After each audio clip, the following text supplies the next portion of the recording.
diasporas are not left out. That's why Diaspora Talk is back on your screens on KMTV. In fact, the United Party is not cohesive. Be it social, political, economic, and other issues affecting Liberia and the diaspora Liberian communities. I did not expect to even make it to Hollywood. Join Cyrus McGee and Nathan Charles every Monday, Wednesday, and Friday, 12 p.m. Central Standard Time, live on KMTV, Facebook, and YouTube. I want to be arrested in the midst of my people. As they discuss the issues blending the voices from Liberia and the diaspora Liberian communities. The Liberian Business Association in the diaspora should be used as a vehicle for economic development in Liberia because no country can develop without a diaspora impact. For sponsorship, call cell numbers 612-806-5896, 816-433-3979, or better still, email us at usakmtv@gmail.com. Diaspora Talk, from this high.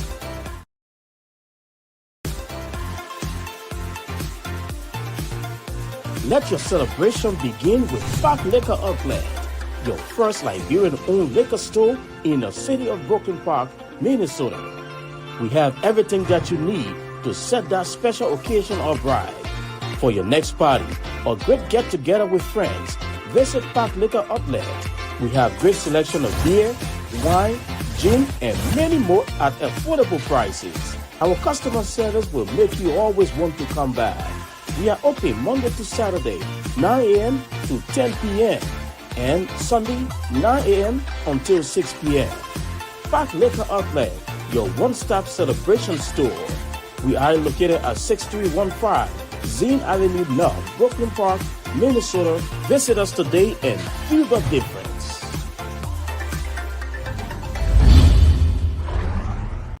For politics, entertainment, news, and business. And this is KMTV. We are on your screen. We are everywhere. The best. Hi, my name is Dr. Kent. Welcome to Brooklyn Chiropractic. Come to Brooklyn Chiropractic if you're having any back or neck pain. Especially, we specialize in treating people in auto and work-related injuries. So we've been established here in Brooklyn Center for the last 14 years. And one of the pleasures that I have is helping out in the community. We've sponsored a lot of events throughout the years in the community, and we really appreciate being a part of the community. So if you're experiencing any pain, give us a try if you want a drug-free way to get better. Thank you.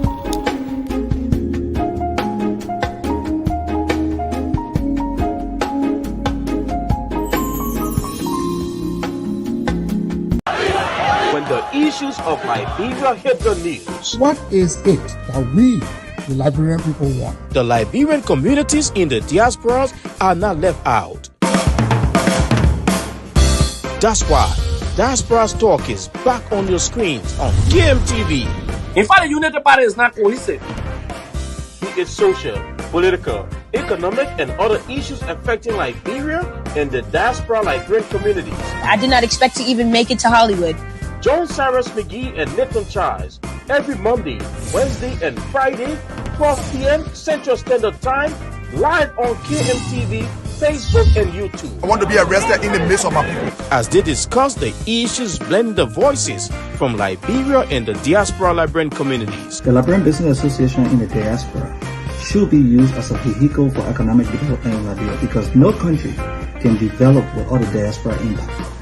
For sponsorship, call cell numbers 612-806-5896, 816-433-3979, or better still, email us at usakmtv@gmail.com. Diaspora Talk, from this house.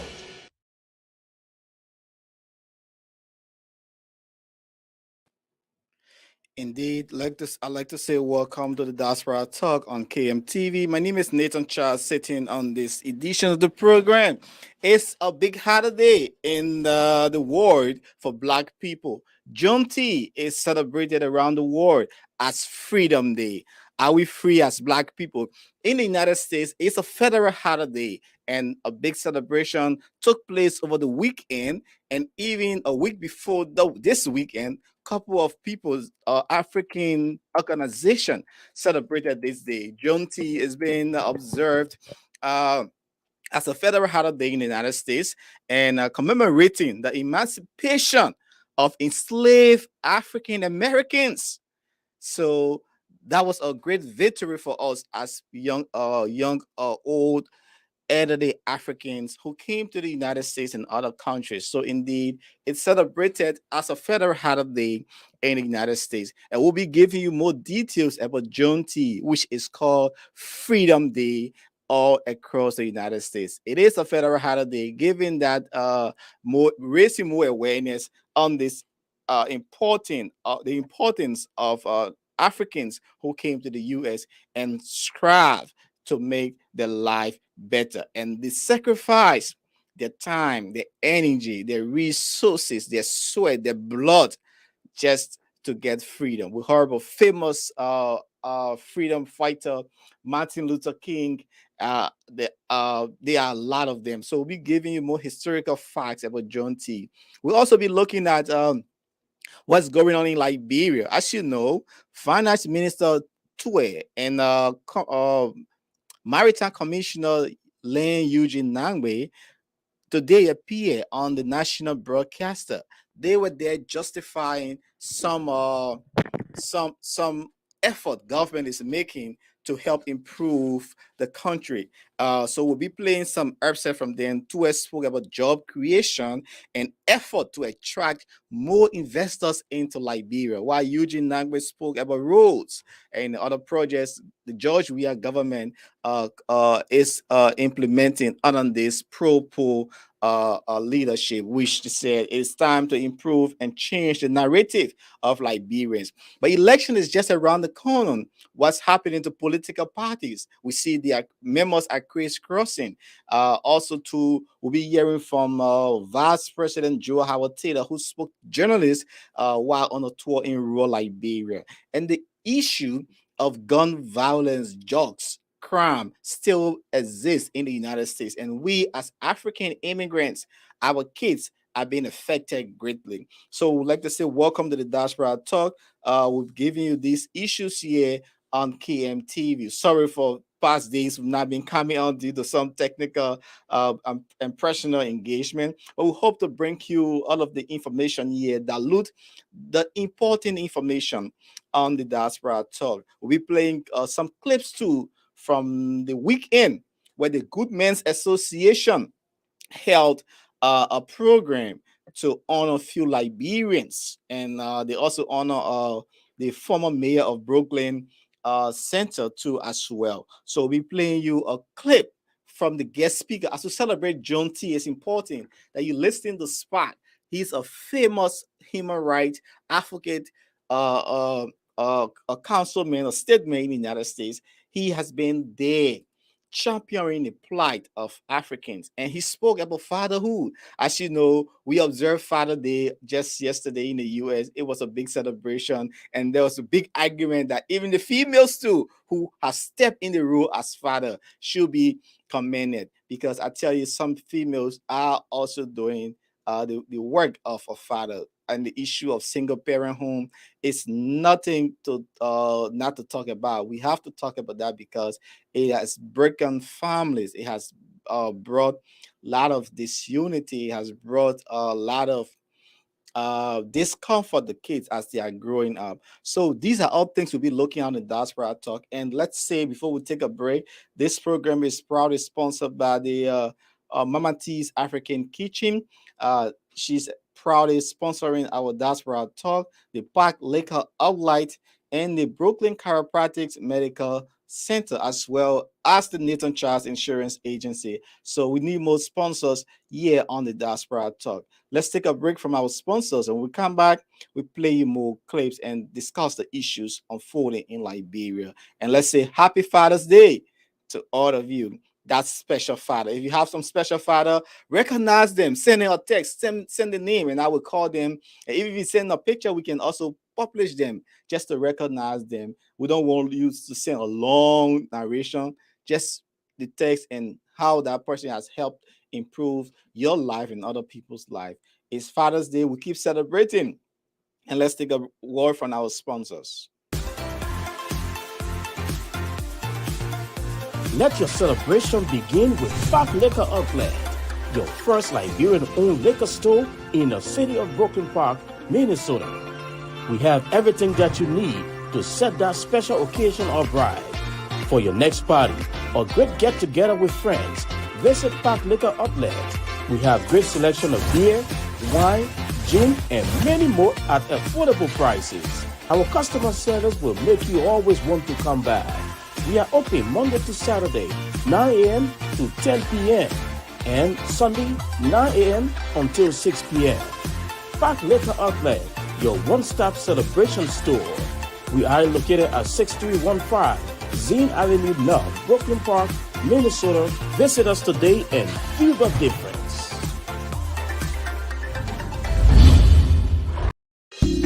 Hi, my name is Dr. Kent. Welcome to Brooklyn Chiropractic. Come to Brooklyn Chiropractic if you're having any back or neck pain. Especially, we specialize in treating people in auto and work-related injuries. So we've been established here in Brooklyn Center for the last 14 years. And one of the pleasures that I have is helping out in the community. We've sponsored a lot of events throughout the years in the community, and we really appreciate being a part of the community. So if you're experiencing any pain, give us a try. If you want a drug-free way to get better. Thank you.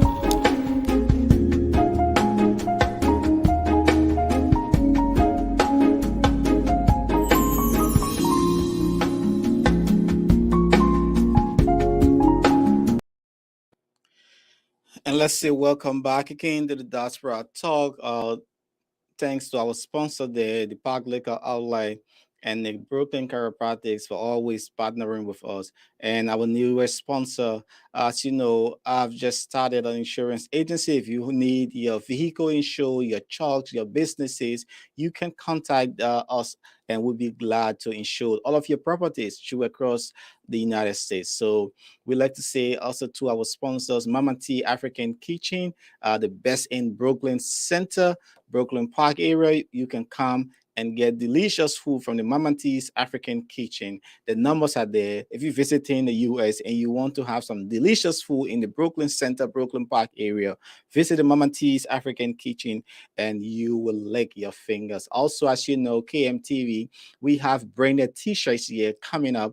It's on sale right now. It's in my DNA. We also have the Liberian jersey for the Judah 26 celebration. Do not wait until Judah 26 come and be rushing to get your own. So we have this Iman DNA, nice design of Judah 26.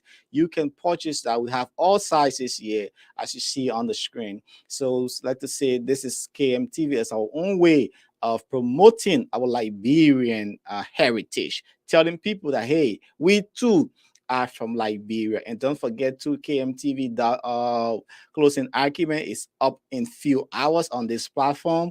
The nation's premium discussion is on in few hours, the closing argument. So let's go into the discussion here. As you know, Liberian government officials are still struggling or are still justifying why President Weah should continue in for another 6 years. There has been a lot of political or verbal exchanges between opposition and the current government officials. As you know, election is just few days, 100 plus days from the going on. So people are making frantic effort to justify why they should retain election. The opposition from one end, as you know, they have come together in different cell block, because we've seen Joseph Walker and Jeremiah Cohn with Prince Johnson faction on another side. We've seen Alexander B. Cummings, the late Charles Bromskin's daughter, Charlene Bromskin, and other people are on the other side from their opposition. We've seen Tiawan Gongo, he's yet to announce his running mate. Clarence Mumbai or something, he's yet to announce his running mate. And we've seen other people who are still joining the coalition. President George Weah of the Coalition for Democratic Change also announced he will maintain Joa Havatita as his running mate. So the political field has opened. We have seen several senators crossing carpet over to political parties for the opposition and against the opposition into the ruling party. We have seen legislature over 50 some more of them pledging support to the ruling party. But hey, even the government officials are still justifying why President Weah, why they should maintain power for another 6 years. Today, as you know, election is just around the corner. So we see more of this public discussion. Two influential ministers, we call them the kitchen cabinet, two influential ministers appear on the national radio, and they invited all of the media to come and discuss and explain some national issues. Although we have yet to see President Weah calling for a press outtake, for a press conference, to have interaction with the press since he has been in power for almost 6 years now. He has never had no public engagement with the press. But his minister, his kitchen cabinet ministers, they are now on the forefront. They are now taking the bullets or going out to say these things, creating more awareness on what they have done. Eugene Nangwe of the former information minister under the President Sharif regime, who was information minister, who used to propagate government's policy and justify government's decision, is now with the ruling Coalition for Democratic Change. Eugene Nangwe is an old friend of President Weah. You know, it's a long story. He's been an old friend of President Weah. He has now come back to government. He's been there for several years. Now he's the commissioner at the Maritime, a very much important arm of the government of Liberia that attract millions of dollars to our economy. Eugene Nangwe has been joining, he joined finance minister. You know, he's very important. He discussed the issue of our budget. He knows the intake and outtake, the expenditure and revenue we generate for our government and all of these big contracts. So he's been on the radio, on state radio, justifying why the government has been doing, and he spoke on a few things. We just like to highlight that. It was a long discussion, but I'm just summarizing. Tuwe spoke about job creation, because that's one of the major things Liberians are holding President Weah for too. He said he has not lived up to the standard. When President Weah took office, he said Liberians will not be spectators in their own country. He spoke of attracting more investors into the country, but things have turned upside down. It's now been a racket thing, because everybody know there was COVID, and in 2019, 2020, 2021, people started to recover. A lot of companies, even in the great US, companies, we had people laying off the employees, redundant the employees, cutting down staff. So it is not unique to Liberia, but every country economy struggled. Even in the United States, they were able to give citizens some money just to sustain them. We got that, there's a name for that. Everybody got that package for the children. They gave them package just to sustain them. But Liberia, our economy is not able to do that. But so things have not been good. It is a clear factor. And now, Finance Minister Tuwe was on state radio speaking about this job creation and maintaining more jobs for our people. Though companies have pulled out of Liberia, there have been a lot of things going on. But let's take a listen to him as he spoke to the press on state radio. Samuel Tuwe, then later we'll play you Eugene Nangwe. And cover that hole for that other person. But at the point where too many people are not paying back, which became the case in Liberia, and one of the inheritance of the government again, that the non-performing loan before the president was just high. And we inherited a very difficult financial situation. So the credit was even declining all the way to the point now where it is trying to turn around. But if you are at around 14 and the rest of Africa is around 43, you know, you got plenty of ways to go. And that's where we're having a conversation. So When you talk about job creation, you're looking at all of that, the business environment and all of that. Investment coming, working on. Or the other thing I want to talk about investment, and very good, because this is in linking with private sector. Listen, you know, when Liberians think about investment, you know what they think about? ArcelorMittal and B Mountain. Yeah, companies coming. Big companies coming in the country. For big, how many B Mountain, how many ArcelorMittal you will get?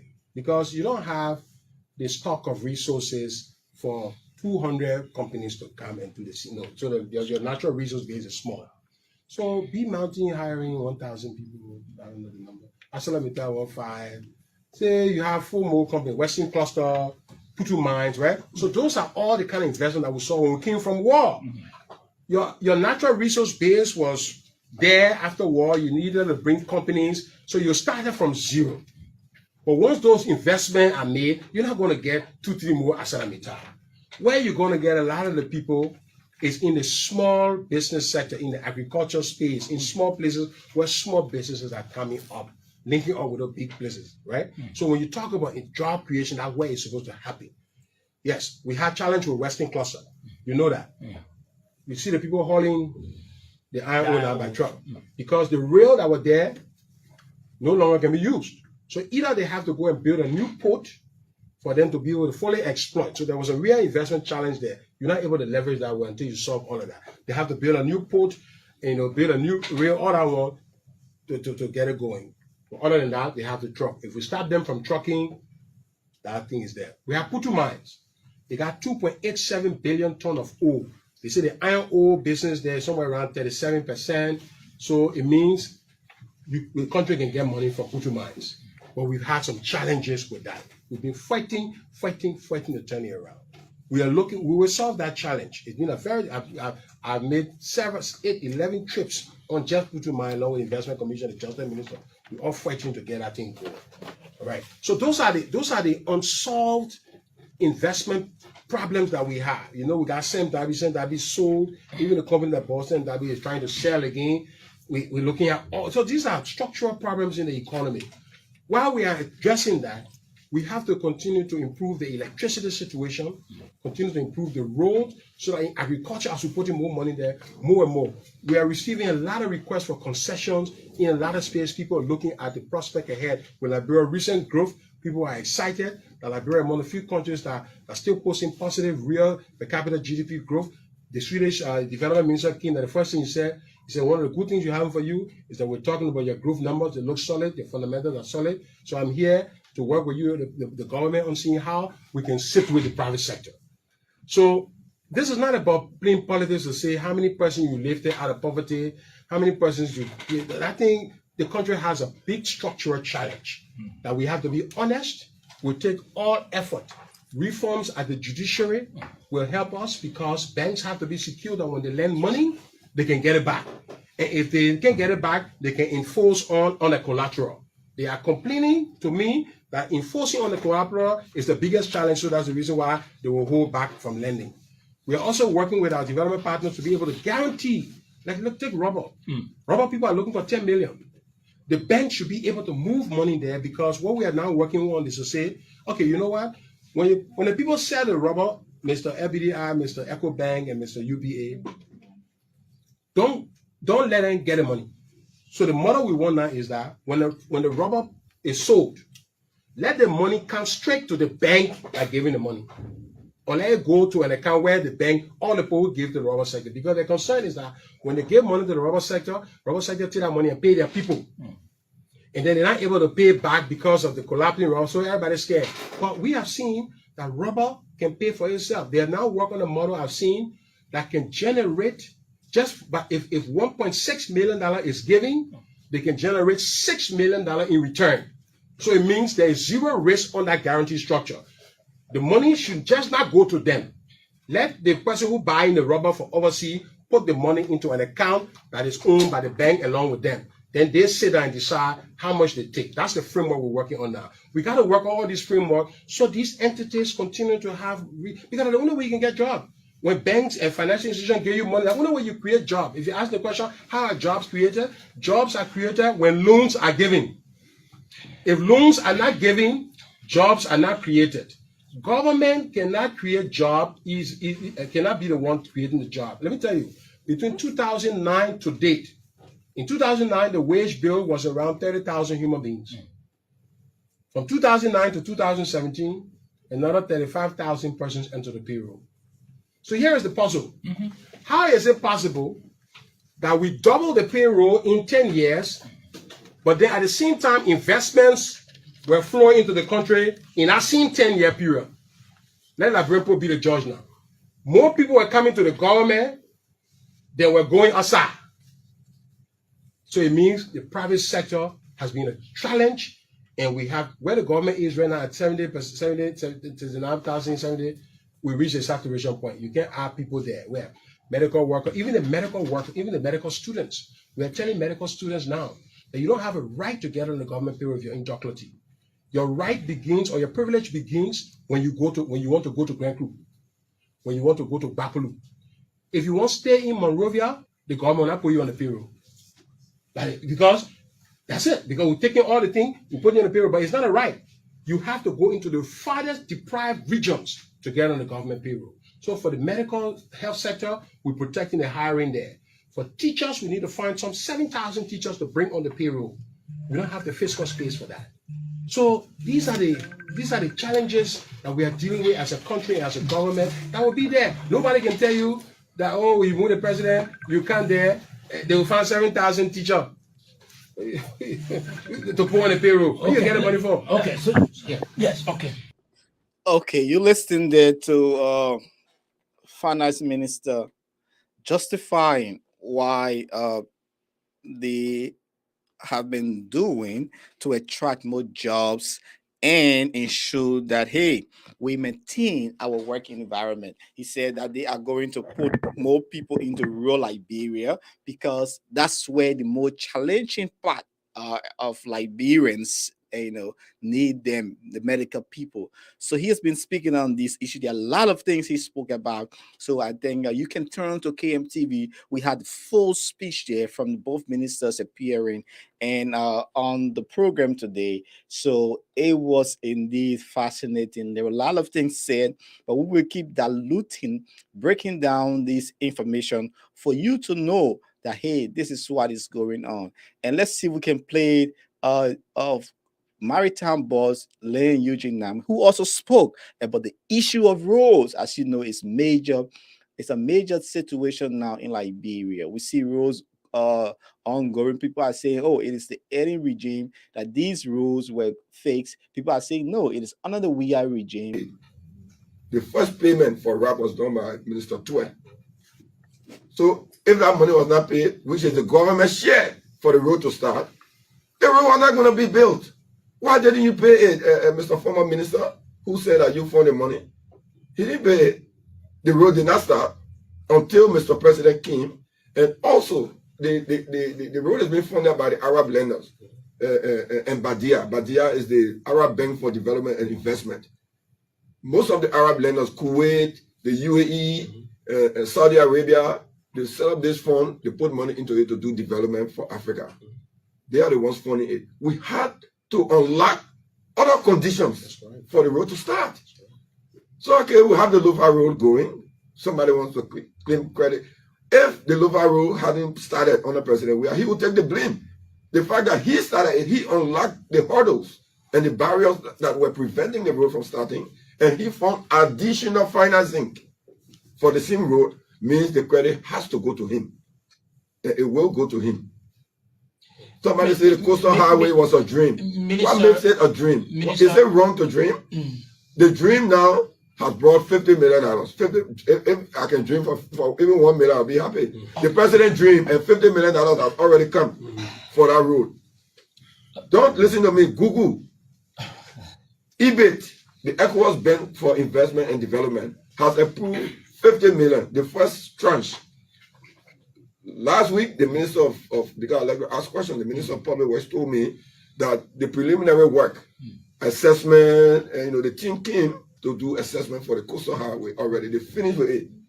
So the money, they use some of that $50 million because to build road, you got to measure the road, where the bridge will be, and how you break down the hill, all the work, the what they call the pre-construction work, the assessment, the evaluation is finished.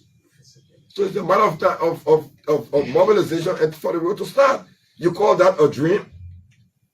Has anybody gone to Bali Island of late and see what's happening before you build on the island? What the first thing you need to do? And you got to fix road. Don't you see the road starting already? Going there? Yes, Mr. President had a lot of dreams. Some of the dreams did not materialize 100%. But the fact that he even dreamed and practicalized the dreams is something that he should be credited for.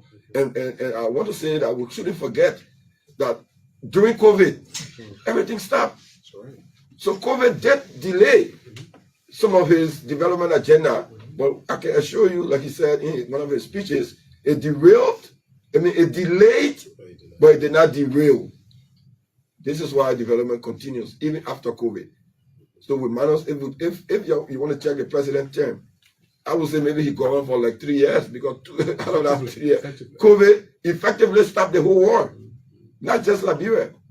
The Chinese that were building the same road in Ganda to Sakabia, they stopped for 2 years. And then they started again. And somebody saying, oh, why the road took a while? Could it work during COVID? No. Yet, once we had the first bright light, we had them to start again. The road is going and going and going. And that's the first and the second session, I think Minister Twerk can speak to that about how the financing is being funded. You listen to Maritime Commissioner, former Information Minister. I don't know if he's back again, serving as Information Minister, propagating government's plan and action, what they have done, saying that President, literally, President, we are ruled for 3 years. Hey, President ruled, what a good bad time. That's what makes you a leader.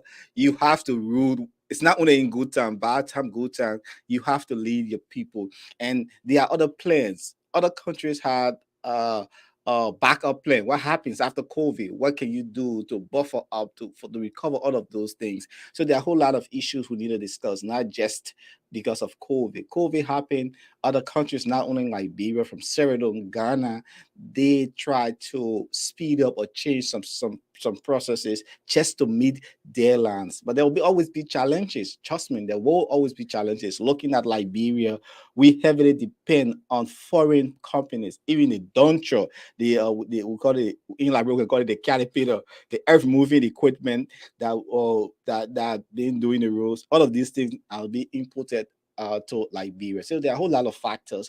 He's been speaking about that, talking about that the road is ongoing. The island there, they have started constructing the roads. So indeed, we hope to see more of this discussion. This is what we expect for the government people to be doing, not once in a while. They need to be having this public forum, educating the public about what's going on.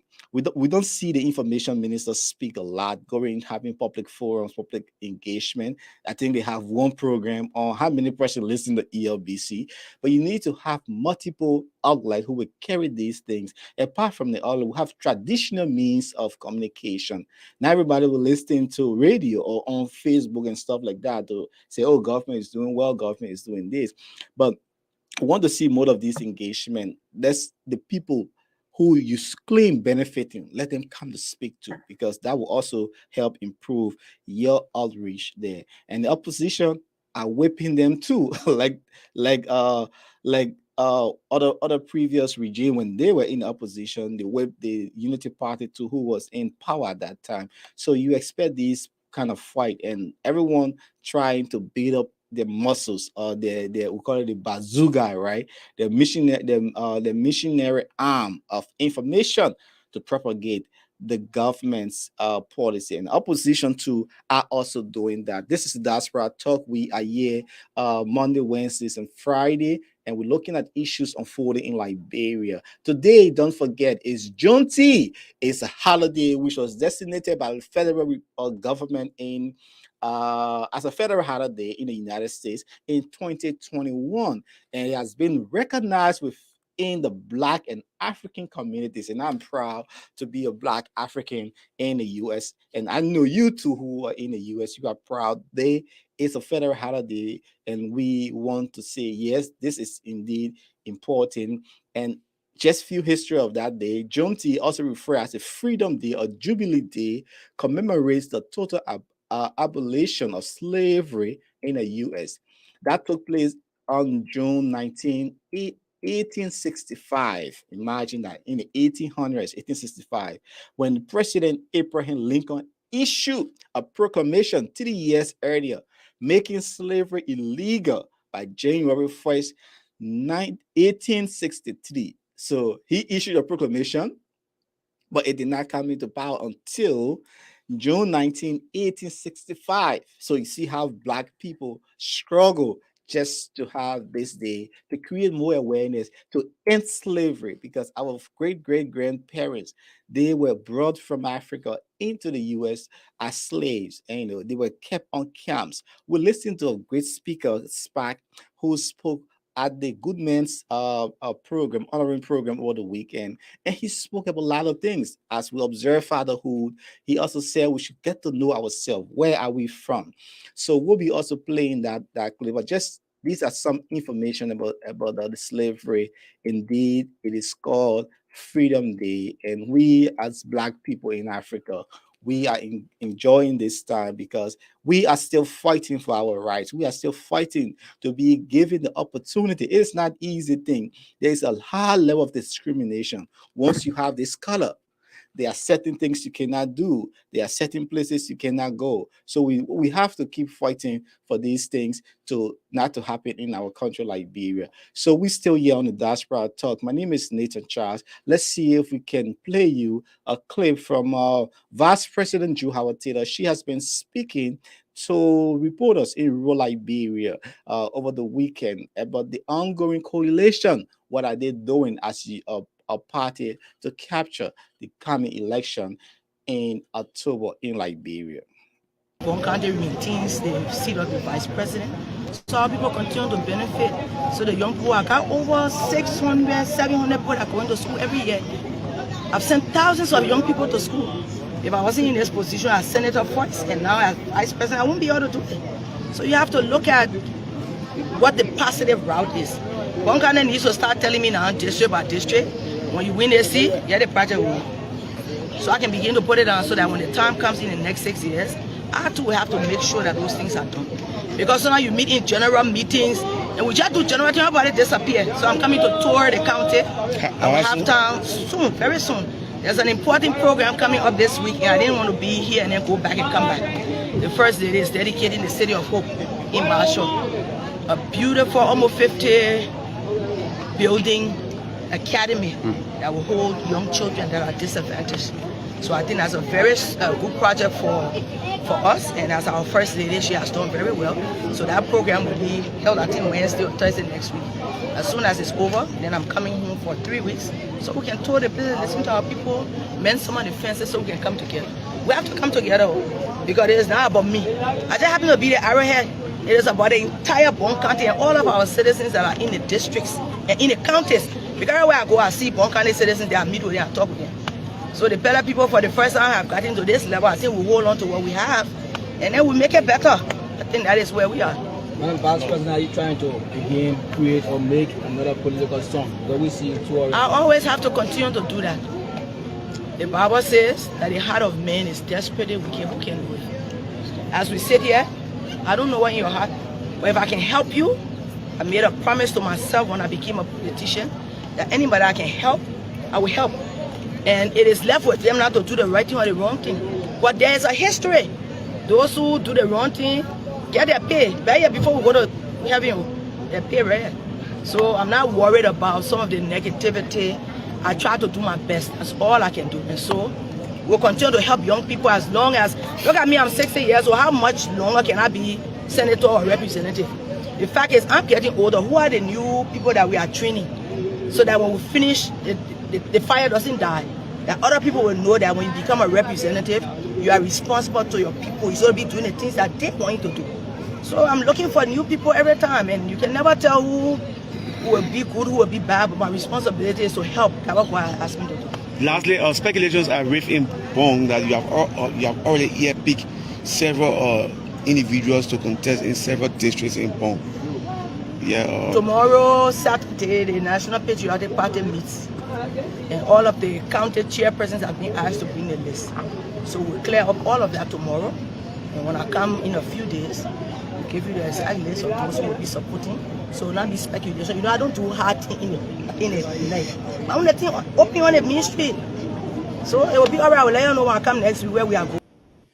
Vice President Joe Howard Taylor, former senator of Bond County, speaking there on a wide range of issues. She's there touring Bond County, looking at development the government has been doing, the wife of President George we has been doing, and she's speaking about the political pick for representatives or senators within Bond County. So the NPP, the National Patriotic Party, is a member of the Coalition for Democratic Change. So everyone trying to put in the effort to make sure that, hey, we claim election in October. The Alexander B. Cummings, the Joseph Boyka, and the other opposition leaders are fighting to kick out President George Weah for him not to continue another 6 years term. They claim that Liberians are suffering. Liberians are spectators in their own country. You listen to Finance Minister Samuel Tue. You listen to Len Eugene Namwe, former Information Minister, now Commissioner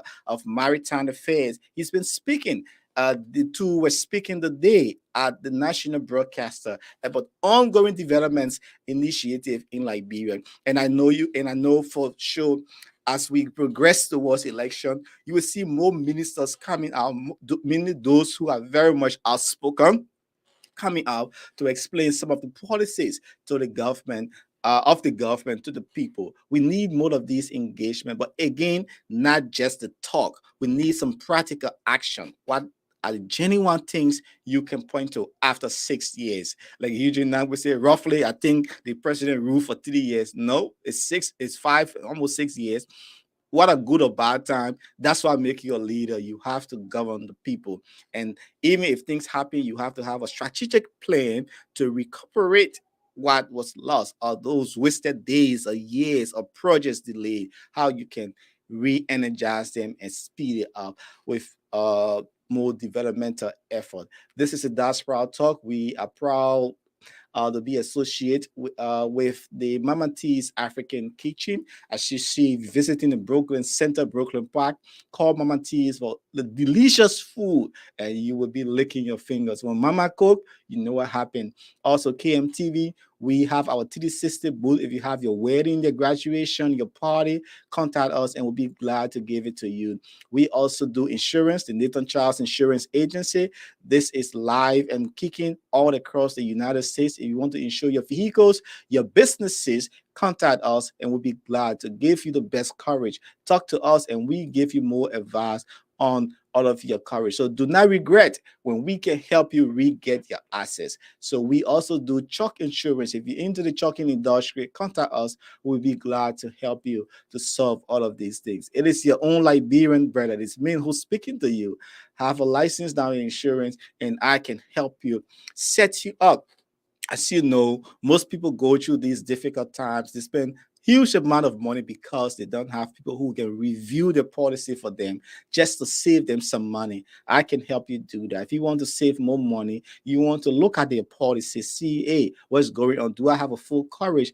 Do I have all of these things? Some people have insurance. When a car breaks down, they're like, oh, you don't have roadside assistance because they don't have education or idea on what kind of coverage to get themselves. So we are here to help you. And let's play a commercial from the Park Liquor Outlet and the Brooklyn Chiropractic. When we come back, we'll play you a clip from the Good Man's program that was held over the weekend. Let your celebration begin with Park Liquor Outlet, your first Liberian-owned liquor store in the city of Brooklyn Park, Minnesota. We have everything that you need to set that special occasion or ride. For your next party or great get-together with friends, visit Park Liquor Outlet. We have great selection of beer, wine, gin, and many more at affordable prices. Our customer service will make you always want to come back. We are open Monday to Saturday, 9 a.m. to 10 p.m. and Sunday, 9 a.m. until 6 p.m. Park Liquor Outlet, your one-stop celebration store. We are located at 6315 Zine Avenue North, Brooklyn Park, Minnesota. Visit us today and feel the difference.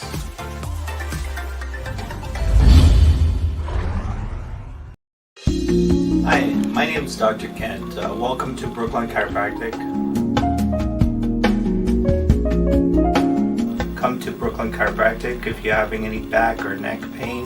Especially, we specialize in treating people in auto and work-related injuries. So we've been established here in Brooklyn Center for the last 14 years. And one of the pleasures that I have is helping out in the community. We've sponsored a lot of events throughout the years in the community, and we really appreciate being a part of the community. So if you're experiencing any pain, give us a try. If you want a drug-free way to get better. Thank you.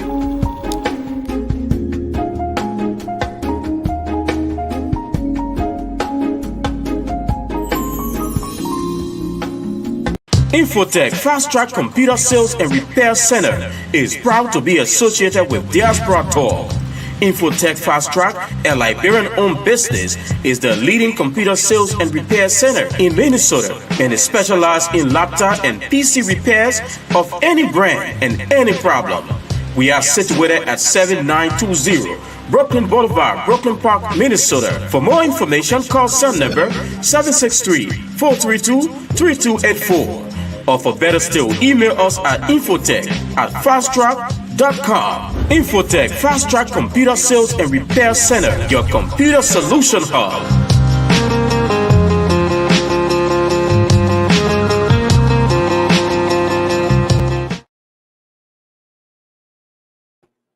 Welcome back to the Diaspora Talk, and we're looking at issues in Liberia. Over the weekend, the Good Men's Club honored several Liberians, including the outgoing mayor of the Brooklyn Park area, who was also on there at the program. So let's see, at the program, Liberia's outgoing Liberia Honorary Consul General Jackson George spoke, but Mr. George don't seem to be happy with the current government of President George Weah over the manner in which the consulate was shut down all across the world.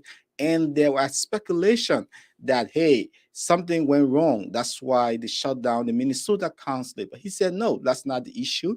And so he also expressed disappointment that the government did not recognize his effort, did not say thank you, yeah, in the shortest simple term. So despite also up to running speed and how he has helped Liberians to process their visa and passport in the Midwest area. I know when I was getting my passport, I was in Missouri at that time. I flew as far as New York, and it cost me up to $1,200, $1,200 plus to go and come back. Hotels, travel, it was crazy, man. And you need it, like you can't miss work for long. You have to come back. So that was really bringing relief to people. So Mr. George spoke at the Good Men's Club honoring program. He was honored for his sacrifices to the community and the people. Let's take a listen, and we'll play some other speakers. Mr. Mars took my son under his wing, talked to him for a while, and today my son is on the right path. So it's a testimony. But as you all know, as honorary consul, I volunteer my time to do the work to carry on some function of the Liberian government. For so many years, we work as volunteers, and we spent a lot of money. If you saw the consulate how it was, we invested a lot into that. I did not do it alone. My family had to allow me to do the work. My wife is here. I have other staff, Rebecca Dennis, do you understand? With my trusted lieutenant, Prince Momolo, do you understand too? The help. Edward Carter, who is not here, Deborah Cooper, who is not here, and Lucini Sino, who passed away. They were very instrumental in helping me, so I did not come here all alone. But one of the things I want to say to the Liberian community, the Good Men's Club is honoring me for the work that we've done. But the work that we've done, we have not even gotten a thank you from our own government to say thank you for the work that you've done. And sometimes it is painful when you give your life and your time, and sometimes you get nothing in return. Just a thank you will have been good, and I can say that openly. Also, there are rumors around that the consulate is closing for so many different reasons. All of the consulates around the world were closed. There was nothing wrong. We worked hard, we dedicated our time, and we did the right thing. I would not bring myself down to ridicule, or I would not accept certain things because I want to stay in a position. I decided I would shut down because I would not be able to do some of the things that I was asked to do. Right? So I just want to clear the air, and I hope the Liberian community, I want to thank the Liberian community, Executive Director, I want to thank you guys too. The Liberian community were very supportive, and I want to say thank you to all of you. Thank you. Jackson George just speaking when the Goodman's Club honor him for his dedication, sacrifice, and commitment to the Liberian community. Also honored was Bishop Harlan, who has been very much engaged into the community, encouraging people to desist, many young people to desist from drugs, crime, and violence, gun violence in the Brooklyn Center, Brooklyn Park area. He too spoke at the occasion, raising serious concern with the leadership of the Brooklyn Center in Minnesota. Let's take a listen. This work, they said Africans should not have this kind of money. They don't know what they're doing, and this money should be entrusted to an African American and not an African. We took on this project.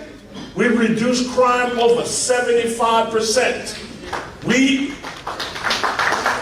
changed the narrative. We changed the narrative out there. We work hard every day to make a difference. Today, we are under a lot of attacks. Attacks because we're not from this country. We're from other places. Some of you that work in nursing homes, you know the envy that you go through every day. Because your focus, your hard work that you do, people envy success. So I just want to say to all of you, keep striving to be better.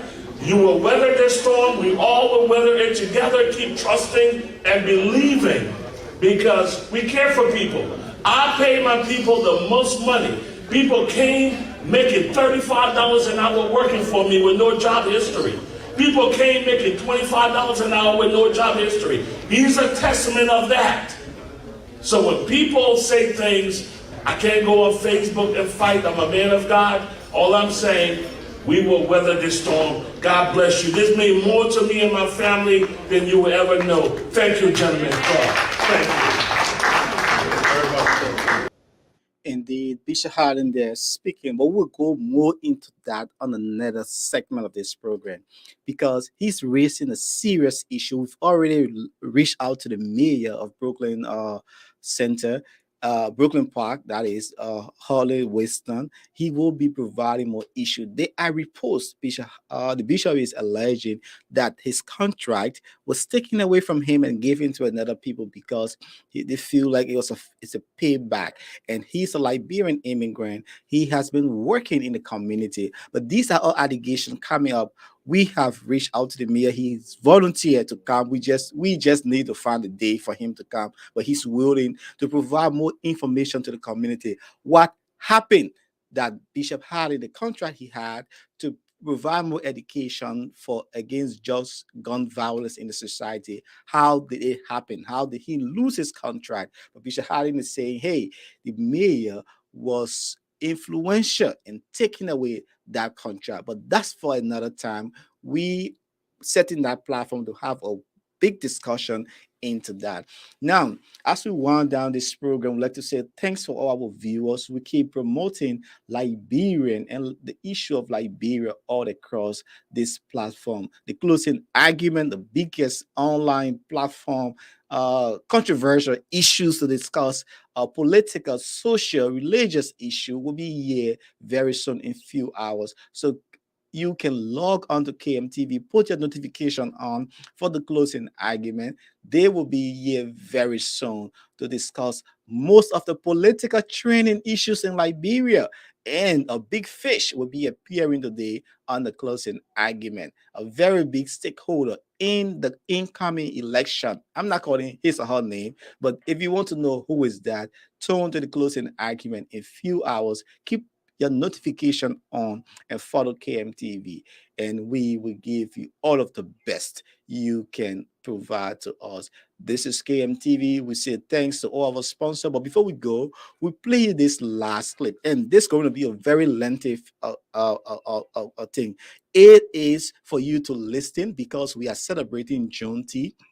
And this is a holiday. It's for you to understand where we as Black people came from. A famous speaker who spoke at the Guzman program, SPAC, he created a lot of interest and he put a lot of points that we as young people, we need to know, many African Americans, where we came from. We need to know our culture. We need to know how to work and respect our women in society. So let's see if we can play a whole clip here from the guest speaker at the Goodman's Club as we bid you farewell on the closing argument on this historic Freedom Day, Juneteenth, Freedom Day for African Americans throughout the United My staff, I want you to work that word "I can" out of that child's mouth. When he went to college, he got a job at an organization we started called the Legal Rights Center, where Black people could have free lawyers. He asked me, could he go over to be the state attorney general, one of the lawyers. Skip Humphrey was the governor. I called him up and he said, send him over. And then he said to me, Spike, you raised Jimmy Jam and Terry Lewis. Ask them, can I be a music lawyer for them? I called him up and he went to flight time. But one day I said to him, you should run for office. He became a state representative. He became a senator. Today he is the president running the board at the Capitol in Minnesota. Bobby Joe. The next kid, when I tell you about what you do when you put your hands on him, he was from Detroit when he came here. He was a teenager. Today, he is your state attorney general, Keith Ellison. You never know till you put your hands on a child and put real life in them, breath in them, and make them become somebody. I wanted to say that to you before I get this lecture going. Let me say something about myself, which is part of why I have fought so consistently for my people all across this country. I even went to jail in Alabama to Texas for you and thought nothing about it. But I'm a Southern boy. I was born in the South in the middle of Jim Crow. My mother lived her whole life in Jim Crow. I had 3 sisters and brothers before me. They all died on my grandfather's kitchen table trying to come in the world. Why is that significant? Because we could go in town and cross the railroad track, but the hospital's for whites only. My mother and father had 170 miles to get to the nearest hospital where blacks could be received. She lost 30% of her family because they were 170 miles away. I was her miracle child. I survived on my grandfather's kitchen table. So I came in the world raising hell and saying hell no. The fact that I'd go home every summer and everything was whites only. No restaurants, no park, no library, no public school. Even though you paid taxes, you could not go, you're black.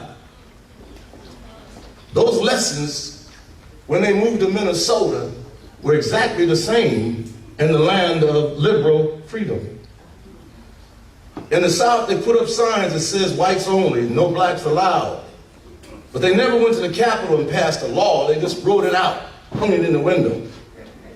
But when we came to Minnesota, Minnesota's the only state that went to the Capitol and voted for a covenant where black people had to live. The only state that did that to us. Please understand that in the last study, the 5 worst states towards African American people Wisconsin's number 1, Minnesota's number 2, Iowa's number 3, Illinois is number 4, and Michigan is number 5. We're in the company of the devil right here. As a matter of fact, they did a study where they said the worst banks towards black people in this country is in Minnesota. And of those banks, Wells Fargo is the worst. They said white people have 74 to 76% of all the mortgages, blacks don't have half of 1%. They say from the top of the state to the bottom, white people own 99% of the businesses, we don't own half of 1%.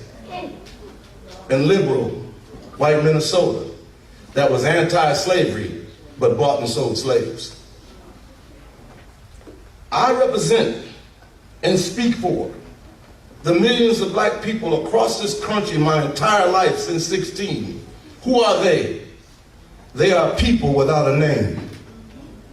Think about generations of African people live in America without a name.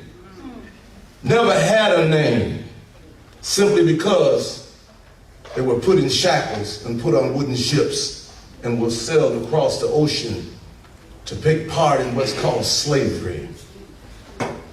Little they know on those boats, they'd never see the motherland again. They'd never see the West Coast again. They would be gone forever from their history and their culture and their family.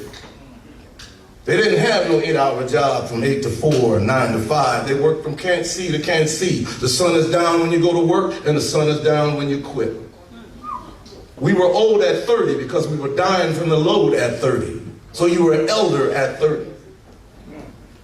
Most of our women that weren't raped on the ships were raped on the plantation. Our young girls, once they had their monthly, the master decides she grown. Bring her to the big house. Prepare her for sex. 8 and 9 years old. The masters that were homosexual had our boys, 8 and 9 years old. Tied men up like they tied women up for sex. Many of our women, from my great-grandmother's generation, they would go to rivers and streams and hold boulders on their chests and drown themselves so their babies wouldn't be born in slavery. They would throw themselves off of cliffs and mountains. They would cut the back muscle on their child's leg so he'd be handicapped and wouldn't have to live under the whip of slavery. But yet we went forward. This no-name people. When you buy a cow or you buy a horse, you have to brand him so everybody knows it's yours. So when we got here, they branded us with a hide iron just like you would a cow or a bull. But once they recognized it destroyed the value of the slave, they then had to give us his name. That's why we no name, because we don't have your name. Your blessing is you know you're African. Your blessing is you know your history. Your blessing is you know your culture. You know your music. You know your songs. You know your dance. No name don't know who they are. They just know where they are. No name has been renamed over and over again, from spook to coon to negro to that N-word. And he had to accept it all or pay for it. How do you pay for it? Boiling oil, tarred and feathered. All your skin stripped off your body, ripped apart in between 2 oxen or 2 horses. This is what they did when they weren't knocking off limbs, cutting out tongues, putting out eyes. It didn't matter how young or how old. No name had to live this life for 242 years in this country and come out of it the day slavery was over and say, go. Not a bag of seed to grow some food, not a shovel to dig and plant it, go. If you've never been off a plantation, what does go mean and where do you go when you don't even know where you're at? I think back and I thank God for my mother and father who, as a kid, all my uncles and aunts would set me on their knees because the old folks were still here. Son, our people were a Bantu tribe. They were in the north. Some reason they migrated in the south.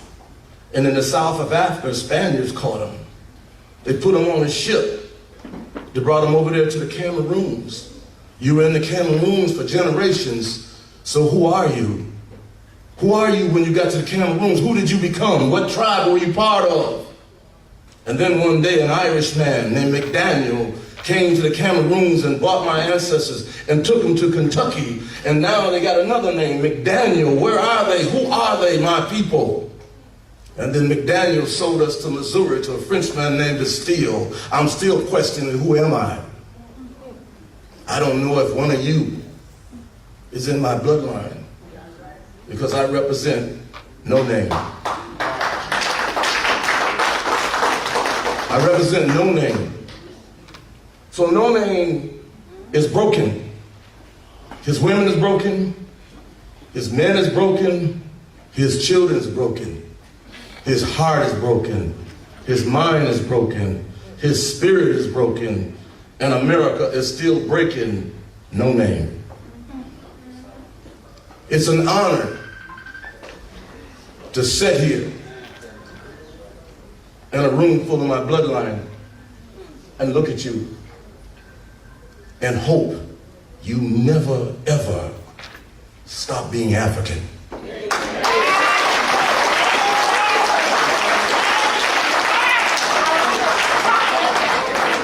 You never, ever hide your braids. You men never, ever hide your mustache and your beard. Be who you are. If you can do nothing else but no name, let us see what somebody with a name look like.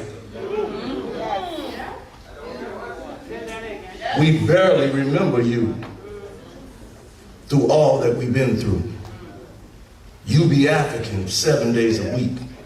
You be African 31 days a month. You be African 365 days out of the year, and you blessed us. Thank you. Because some of us will witness what we're supposed to be, how we're supposed to do. And maybe then we won't have that hate towards one another like we do, and that hate towards our women like we do, and that hate towards our babies like we do, because we see them all as little enemies. Now what does that represent? I said not long ago, the KKK came in existence as domestic terrorists in 1816. It is now 2023, and black males in America have now killed more black males than the Klan has from 1816 to 2023. The Vietnam War was 5 years long. They put us on the front line, 7%. Body bags coming home every day. We've now killed more black boys in the Vietnam War. And at the end of last year, when they gave stats and statistics, we wiped out 100,000 black boys across this country for no reason at all. Right here in the Twin Cities, it pains me because we're killing our women. We're killing our mothers. We're killing our little girls. We're killing our 14 and 15-year-old children. We're killing our 2-year-old babies, sleeping on couches, 5 years old, walking around the house, and nobody tells nothing. We are slaughtering each other worse than any war the world has ever known, simply because we are no name. No name has to find love. No name has to love himself first in order to love them. No name has to love himself first so he can love the children that they bring us.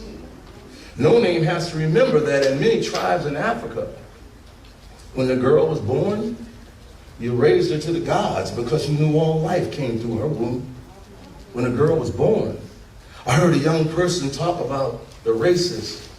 That ain't got nothing to do with African people. That's an invention of Europeans. Ain't but one race on this planet. It's called a human race. You cannot take a dog and a horse and put them together and make a pony puppy. A man and woman, anyone on this planet will make another human being from the human race.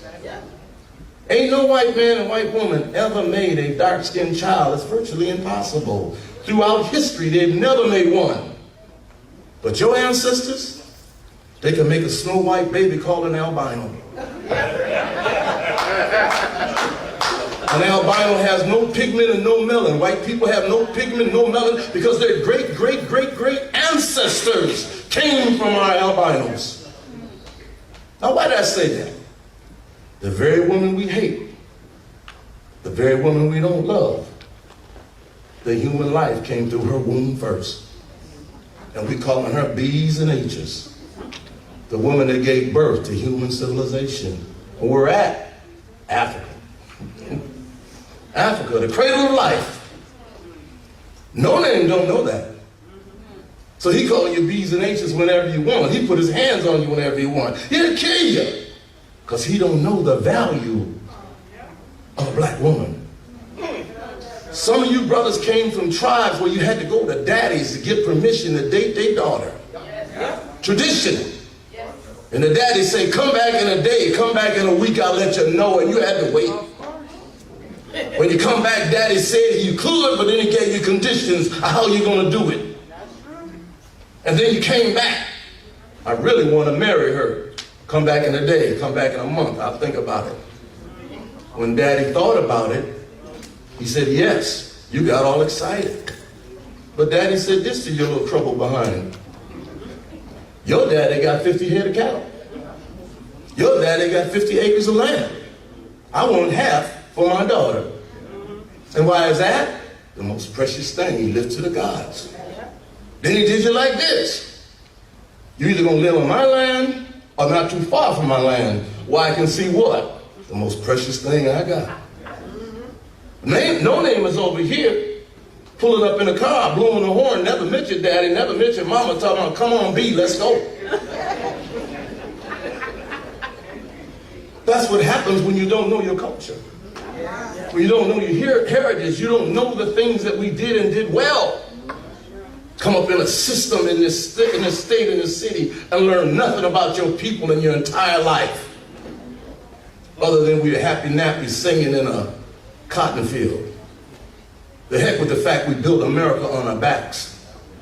Every city, every town, everything that had a valuable, anything of value. We're in now the battle for our lives.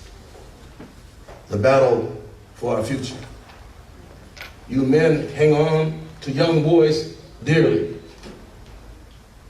The lesson I learned when I did the National Gang Summits, and it pains me to this day.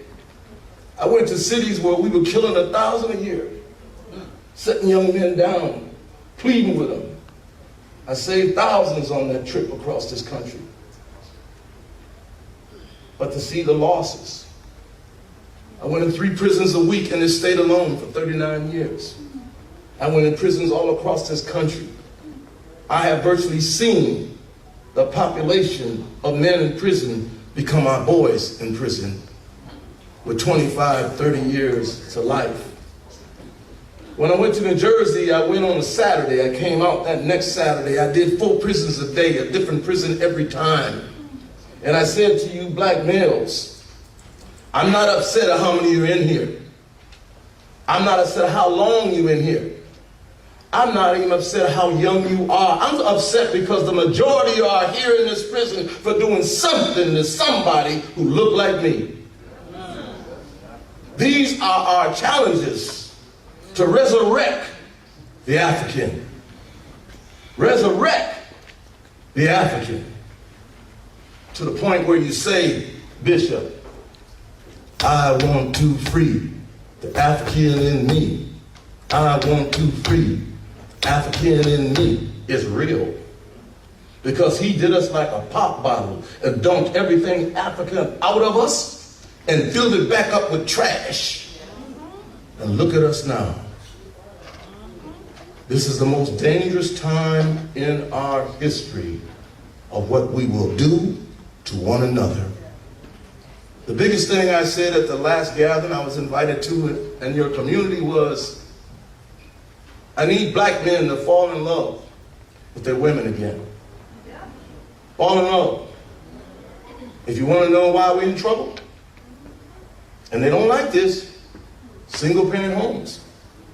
For every single parent that makes it, 2,000 women. When I go in them prisons, 80% of the young boys there, single parent homes. When I go under that yellow tape, because I have the credentials to go under the yellow tape at a homicide, when a mother arrives, single parent. When I'm dealing with the gang selling dope out there all day, single parents. If you keep making her carry the load for those children, you will continue to have these laws. So men have to man up and get shoulder to shoulder with that woman that goes to work every day. Get shoulder to shoulder to that woman that gives 80 to 85% of all nurturing to African American children. Men barely give they 10, let alone 15. You have to man up to heal her so that she can make it, or you need to stay put so she can make it. Because when she make it, the babies make it.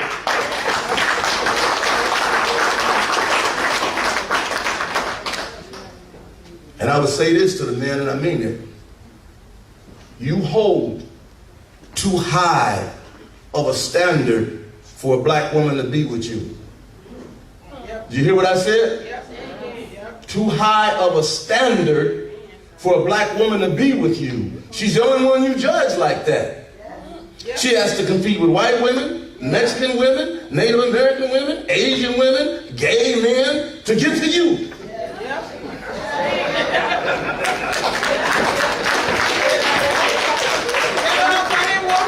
Now let me tell you what it sounds like, because I don't want you men to think I don't know what I'm talking about. She's too tall, she's too short, she's too fat, she's too skinny, she's too young, she's too old, she's too light, she's too dark. I don't like her lips, they too big, they too full. I don't like her nose, I don't like her eyes, she looks evil, she talks country, she ignorant, she ghetto. You can't find nothing about her to like. But you'll come to all black gathering, 475-pound white girl, wooden leg, glass eye, talking about you in love. You talking about you in love. But you will not love yours perfect. You won't love her. There's no message I can give you greater than to go forward, even though you men are doing a great thing. Heal the family along the way. Heal the family along the way, and the children will make it as long as somebody picks them up, shows them some love, shows them some kindness, shows them some respect, and shows them who in the heck we are. How can the first people on earth be the last people with what is normal? Yeah. Teach them. Wasn't no schools to the city of Timbuktu. Wasn't no colleges into the city of Timbuktu. Nobody was reading and writing before Africa. Nobody was doing math before Africa. European countries got 2 to 3 music scales. Africa got 73, 74. Africa got the origins of most instruments that people use to make music. Didn't nobody cook food before Africa well done with a steak, boiled, well done, and you still eat it well done because that's your culture. Where when we put certain people up in the mountains, they was eating everything raw after they killed it. So when you see them today in a restaurant and you both go get something, he gonna order a steak. He don't even say raw. What he say, y'all? Rare. Because rare does what? It disguises the fact it's raw. But if you say well done and they bring that steak out and a drop of blood comes, you got your hand in the air. Excuse me? I said well done. This cow about to get off the plate and leave. Know your culture, respect your culture, but teach it to your people. Most black women can take a toothpick and stick it in chicken and it's done. That's how well they cook. So if you understand what I'm saying to you in this time that I have with you, you are our mirror. And don't you ever forget you are our mirror. You are our mirror of where we got to get to, because you still know who you are. No one can take from you who you are. Help us understand and get where you are. Because you can't walk around looking like an African and you don't love you. But no name can walk around and don't love nothing about no name. You are our mirror. Whenever you see us, just know we didn't break ourselves. A system broke us. Help us get well. Help us be repaired. And keep being that model that I'm looking at glowing, or what belongs to me personally. Keep being that model. That's why I did Miss Black Minnesota in Minnesota. To show black girls you're beautiful too. That's why I did Little Miss Northside. So they can grow up knowing they're beautiful too. That's why I did a Black History production every year, so you can learn your history. So the boldest, coldest thing I can say to you, we need you to be you.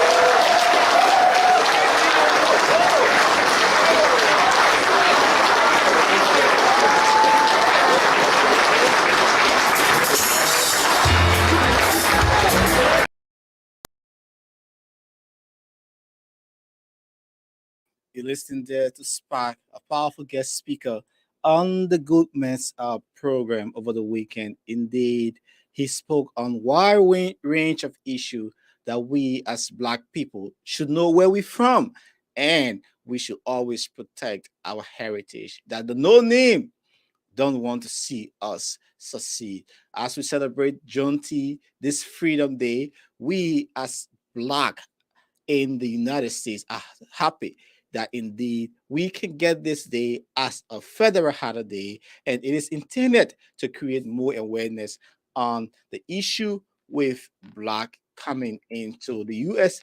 as slave. This day was proclaimed as a holiday, and it was declared by President Abraham Lincoln. But hey, in 1863, it did not materialize January 1st until 3 years after, on June 19, 1865, the day was finally given to us to celebrate as a federal holiday and to create more awareness on issues affecting and abolish slavery throughout the United States. And indeed, some states like Texas and other, it wasn't easy because there were several people who had camps there from slave, and they were not just happy. The no name, as you heard from the guest speaker.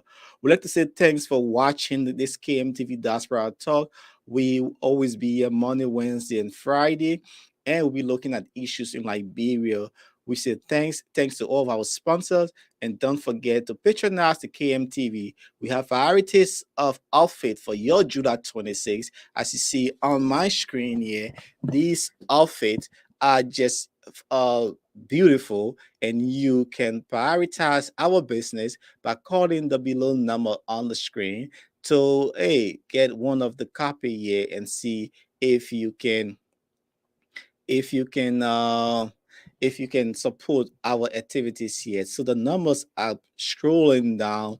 You can give us a call, and we'll be glad to help you, give you one of these beautiful outfit for your Judah 26. We have jersey coming up. If you are in the Fargo area, in Philadelphia, and every part you want, we do ship across the US. We're trying to get some agent who will also be providing these items to you in these counties, I mean, in these states you are. And we have varieties of colors here for the July 26th. Please do not wait until July 21st, July 22nd. Then you start, we will be very much engaged. And we have already started providing orders. People from Utah all have put in their orders. People from South Dakota, people from Iowa, they have also put in the order. So please put in your order. Contact the below numbers there on your screen, and we'll be glad to give you quality outfit for your July 26th. It is branded KMTV. So patronize our business, do the Liberianization thing. We need to support each other. We also have our 360 booth. If you're having your weddings, your party, for your graduation, your kids' graduation, 360 over the weekend, we've been testing it and people are loving it. So our KMTV booth is also up for all of your party, be a wedding, graduation, corporate events, and many more, birthday. You can hire us, and we'll be glad to be at your event. We also do live broadcast, so you can contact us, and we'll be great to give you all of your need. And we'd like to say, if you need insurance, contact me. I will be glad to help you with all your insurance need. The Nathan Charles Insurance Agency, we are reliable, affordable, and fast. We'll be glad to look at your policy and see how we can save some money for you. So we review this policy and make you well covered.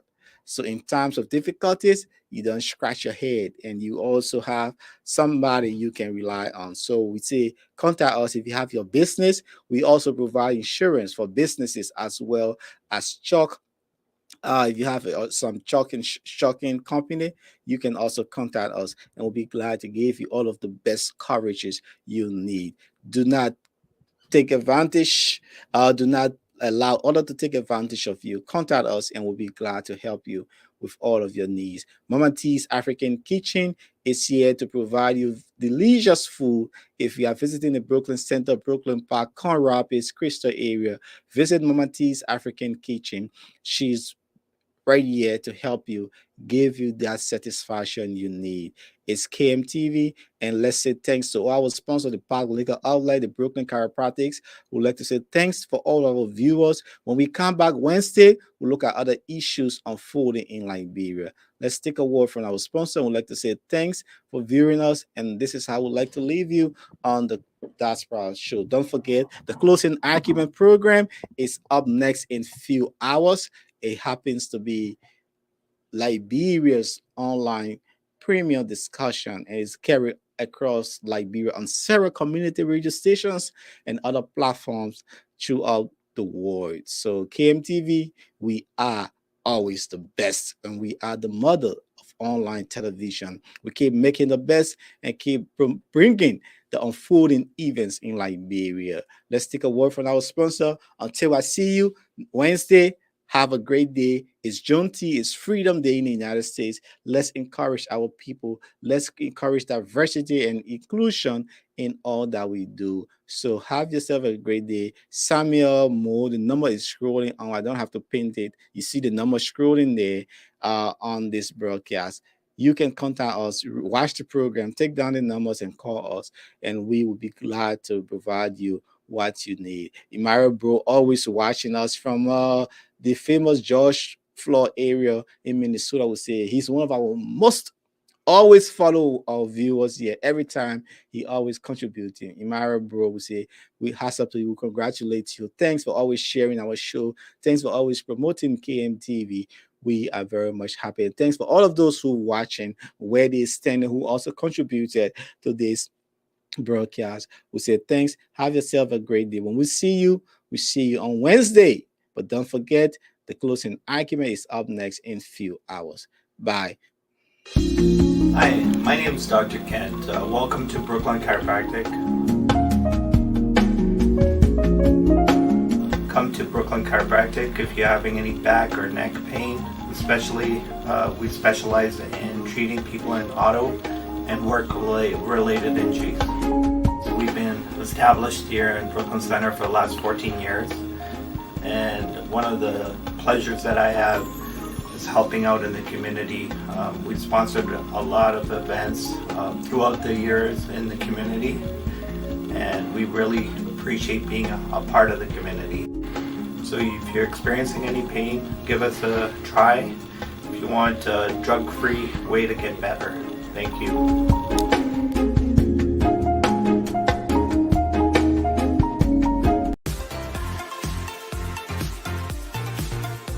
Let your celebration begin with Park Liquor Outlet, your first Liberian-owned liquor store in the city of Brooklyn Park, Minnesota. We have everything that you need to set that special occasion or bride.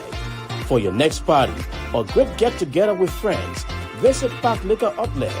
We have great selection of beer, wine, gin, and many more at affordable prices. Our customer service will make you always want to come back. We are open Monday to Saturday, 9 a.m. to 10 p.m. and Sunday, 9 a.m. until 6 p.m. Park Liquor Outlet, your one-stop celebration store. We are located at 6315 Zine Avenue North, Brooklyn Park, Minnesota. Visit us today and feel the difference.